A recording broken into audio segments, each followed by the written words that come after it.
Hello बच्चों, इस सवाल में बोला है an iron cube floats in a bowl of liquid mercury at 0 degree Celsius. If the temperature is raise to 30 degree, what will the cube float higher or lower in the mercury? By what percentage will the fraction of volume submerged change? ठीक है, तो सबसे पहले आप समझो कि अगर आपको जैसा मर्क्यूरी का कुछ वॉल्यूम दे रखा है, उसमें एक ब्लॉक जो है वो ऐसे तैर रहा है। ठीक है, तो ये तैर कब रहा होगा? क्योंकि इसके ऊपर बाइंड फोर्स लग रही होगी, नीचे इसका mg लग रहा होगा, और मान लेते हैं कुछ पार्ट इसका ऐसा डूबा हुआ है, तो इतने पार्ट की वजह से बाइंड फोर्स आ रही होगी, है ना। ऐसा अपन लिख सकते हैं। अब मान लेते हैं शुरू में जो इसका वॉल्यूम है, शुरू में इसका वॉल्यूम कुछ v1 था और इसकी डेंसिटी कुछ ρ1 थी।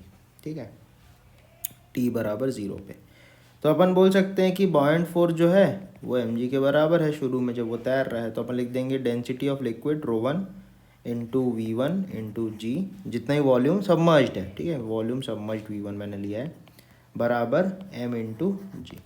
तो v1 की वैल्यू आ जाएगी m अपॉन ρ1 इनिशियली। ठीक है, अब इसके बाद में क्या बोल रहा है, अगले केस में वॉल्यूम बदल जाता है। तो फाइनली मान लेते हैं जो सबमर्ज्ड वॉल्यूम है वो v2 हो जाता है और लिक्विड की डेंसिटी ρ2 हो जाती है।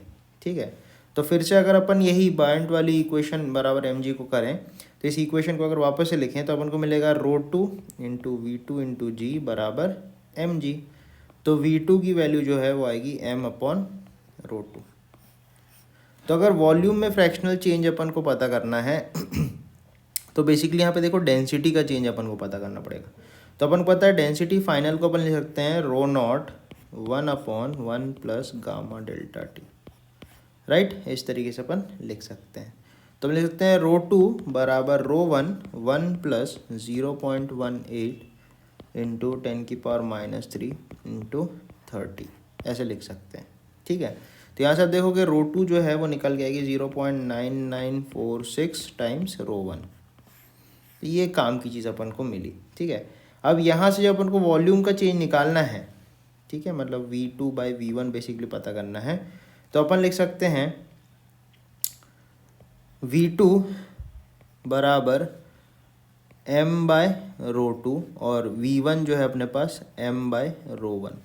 ठीक है, तो v2/v1 अगर हम निकालना चाहते हैं तो इनका रेशो ले लो, तो m से m कट के ρ1/ρ2 आ जाएगा, दैट विल बी 1/0.9946।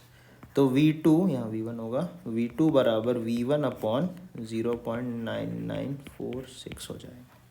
ठीक है, तो अगर अपन को परसेंटेज चेंज पता करना है तो अपने पास v2/v1 तो आ ही गया है, तो v2/v1 -1 अगर कर दें और इंटू 100 अगर करते हैं तो अपन को परसेंटेज चेंज मिल जाएगा। ठीक है, तो v2/v1 की वैल्यू यहाँ से अपन उठा के इसमें रखेंगे, और जब आप परसेंटेज चेंज निकालोगे तो this will come out to be 0.54%।